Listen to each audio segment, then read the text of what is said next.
جو مشہور تھا کہ وہ پڑھ کر پانی دیتا ہے اور چیزیں جلا کر اثر ختم کرتا ہے۔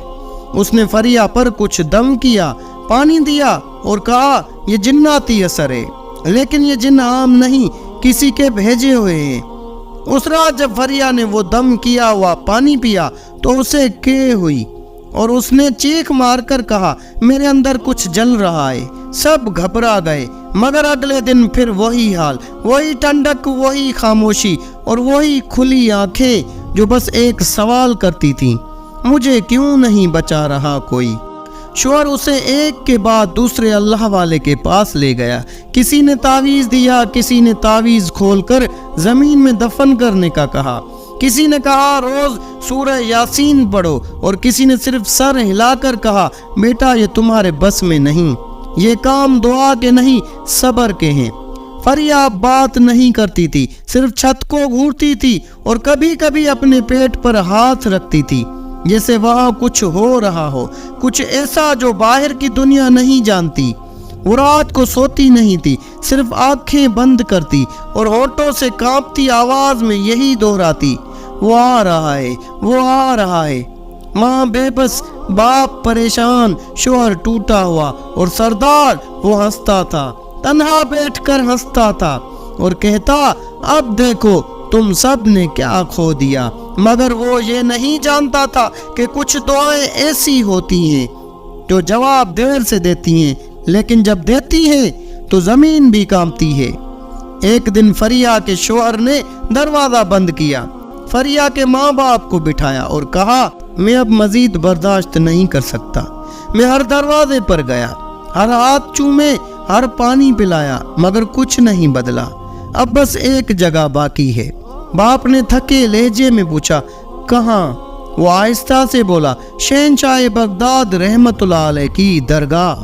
اور اگلی صبح فریا کو چادر میں لپیٹ کر ماں باپ اور شوہر نے سفر شروع کیا، ایک امید، ایک دعا اور ایک آخری راستے کے ساتھ۔ قافلہ دھیرے دھیرے چلتا رہا اور دل صرف ایک لفظ دوہرا رہے تھے، اللہ اللہ اللہ۔ فریا کی سانسیں مدھم تھی، ہونٹوں پر حرکت نہ تھی اور ہاتھ ایسے پڑے تھے جیسے کوئی سب کچھ چھوڑ چکا ہو، مگر ان کے دل ابھی بھی دھڑک رہے تھے، شاید اس یقین کے ساتھ کہ جب سب در بند ہو جائیں تو اللہ کا در کھلتا ہے۔ راستہ طویل تھا مگر ان کے دلوں میں ایک راستہ چھوٹا ہوتا جا رہا تھا، اللہ کی طرف جانے والا۔ فریا کو لکڑی کے تختے پر لٹایا گیا، اس کی سانسیں مدھم تھیں اور آنکھیں بند۔ اس کا شوہر، اس کی ماں اور باپ بغداد کی طرف بڑھ رہے تھے، وہی بغداد جہاں ایک وقت شہنشاہ بغداد رحمت اللہ علیہ نے صدیوں کے اندھیروں میں اللہ کی طرف رجوع کا چراغ جلایا تھا۔ جب وہ درگاہ کے قریب پہنچے تو وہاں کا منظر سادہ تھا، نہ کوئی ہجوم، نہ کوئی دھواں، نہ کوئی شعلے، بس ایک سکوت، جیسے خود اللہ ان آنکھوں کو آزما رہا ہو۔ درگاہ کے دروازے پر ایک سفید چادر میں لپٹا فقیر بیٹھا تھا، اس کی پیشانی خاک آلود اور آنکھیں نیم وا تھیں۔ شوہر نے فریا کو اتارا اور فقیر کے قدموں میں بیٹھ گیا، آنسو ضبط سے باہر نکل چکے تھے۔ فقیر نے سجدے میں سر رکھا اور بس اتنا کہا یہ جگہ شفا کی نہیں، فریاد کی ہے، جو اللہ کو پکارے گا وہ کبھی خالی نہ جائے گا۔ ہم تو صرف آواز سننے والے ہیں، مدد دینے والے نہیں۔ شوہر نے ہاتھ اٹھا دیے، یا رب اگر آج بھی ہم سے ناراض ہے تو ہمیں ختم کر دے، لیکن اسے درد سے نکال دے۔ درگاہ کے اندر ذکر جاری تھا، اللہ اللہ اللہ، اور وہی ذکر جیسے فریا کی بند آنکھوں میں اترنے لگا تھا۔ اسی لمحے ایک عجیب واقعہ پیش آیا۔ درگاہ کے باہر آسمان پر بادل گہرے ہونے لگے اور فریا کے قریب ایک سائے نے زمین پر قدم رکھے۔ وہی جن جو سردار نے بھیجا تھا، اس کی آنکھوں میں آگ، جسم پر دھواں اور زبان سے زہر ٹپکتا تھا۔ اس نے فریا کی طرف بڑھنا چاہا، مگر جیسے ہی اس نے درگاہ کے دروازے کی حدود پار کی، وہ زور سے چیخا، مجھے جلایا جا رہا ہے، یہ جگہ تو صرف انسانوں کے لیے ہے، یہ تو ذکر سے بنی ہوئی ہے، مجھے واپس جانے دو۔ مگر اس کے پیچھے ایک اور سایہ نمودار ہوا، جیسے کوئی نظر نہ آنے والی طاقت نے اسے جکڑ لیا ہو۔ اسی لمحہ فریا کی بند آنکھوں سے ایک آنسو نکلا اور وہ آہستہ سے کانپنے لگی، اس کے ہونٹ ہلے۔ اللہ اور وہ جن جو ہزاروں عورتوں کا عاشق بن چکا تھا ایک آخری چیخ مار کر زمین پر گرا اور دھواں بن کر بکھر گیا۔ شوہر، ماں، فقیر، سب نے یہ منظر اپنی آنکھوں سے دیکھا، لیکن کسی نے کچھ نہ کہا۔ سب کی نظریں صرف آسمان کی طرف تھیں۔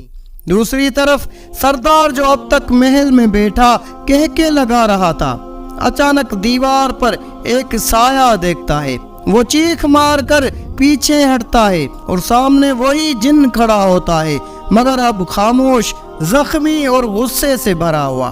جن صرف اتنا کہتا ہے، تو نے مجھے اللہ والوں کے خلاف بھیجا اور اب میرا بھی انجام وہی ہوگا جو تیرا ہوگا۔ سردار پاگلوں کی طرح چیختا ہے، کمرے کی چیزیں توڑتا ہے، دیوار سے ٹکراتا ہے اور آخرکار زمین پر گر کر اپنے بال نوچنے لگتا ہے۔ وہ دن گزرتا ہے اور لوگ کہتے ہیں سردار اب محل کے ایک کمرے میں قید ہے۔ دن رات چیختا ہے، کہتا ہے کوئی سایہ میرا گلا گھونٹ رہا ہے۔ اور وہ جادوگر، وہ اب بیمار ہو چکا ہے، اس کا چہرہ جھلسا ہوا، زبان بند اور ہاتھ کانپتے ہوئے، اس کی آنکھوں میں ایک ہی منظر بار بار آتا ہے، وہ درگاہ، وہ فقیر اور وہ چیخ جو جن نے مار کر زمین پر گرنے سے پہلے نکالی تھی۔ وہ صرف ایک بات دہراتا ہے، میں نے ایک اللہ والی کے خلاف وار کیا اور وہ وار میرے خلاف لوٹ آیا۔ ادھر درگاہ میں فریا بیٹھ چکی ہے، اس کا شوہر اس کے برابر میں آنکھیں بند کیے بیٹھا ہے۔ فریا کی پیشانی پر نور ہے، آنکھوں میں روشنی اور چہرے پر سکون۔ وہ فقیر دوبارہ قریب آیا اور صرف ایک جملہ بولا، شفا اللہ دیتا ہے۔ شہنشاہ بغداد رحمت اللہ علیہ نے ہمیں سکھایا تھا کہ ہم فقط دروازے ہیں، اصل در تو صرف اللہ کا ہے۔ فریا نے آسمان کی طرف دیکھا اور آہستہ سے کہا، اللہ تیرا شکر ہے، تو نے مجھے بچا لیا۔ جب ہر در بند ہوا تو تیرا در کھلا، اور وہ قافلہ جو تھکا ہوا تھا، جو بکھرا ہوا تھا، اب ایک ساتھ درگاہ سے نکلا، مگر ہاتھ خالی نہیں، دل روشن تھے۔ کچھ دن بعد وہی قافلہ جس کے قدم بوجھ سے بھرے ہوئے تھے، اب ہنستے چہروں اور سجدہ گزار دلوں کے ساتھ اپنے گاؤں لوٹ رہا تھا۔ فریا مکمل تندرست تھی، وہی روشن چہرہ، مگر اب پہلے سے بھی زیادہ خاموش، اور نگاہوں میں ایک عجیب سا نور تھا۔ اگلی صبح وہی کنواں جہاں پہلے فریا پانی بھرا کرتی تھی، وہاں اب وہ دوبارہ گھڑا لیے کھڑی تھی، لیکن اس بار اس کے انداز میں غرور نہیں، عاجزی تھی۔ کسی نے آ کر پوچھا، فریا اتنا کچھ سہنے کے بعد تمہاری مسکراہٹ واپس کیسے آ گئی؟ اس نے بس ایک جملہ کہا، میں نے ہر در پر مانگا مگر نہ ملا، مگر جب اللہ کو پکارا تو سب کچھ لوٹ کر آ گیا۔ اور اس دن سے گاؤں میں لوگ صرف ایک بات کہتے تھے، جس کا رب ہوتا ہے اسے کوئی جن، کوئی سردار، کوئی فتنے چھو نہیں سکتے۔ تو ناظرین، یہ تھی ہماری آج کی ویڈیو۔ اگر ویڈیو اچھی لگی ہے تو ویڈیو کو لائک کر کے اپنے دوست و احباب سے بھی زیادہ شیئر کریں۔ جزاک اللہ۔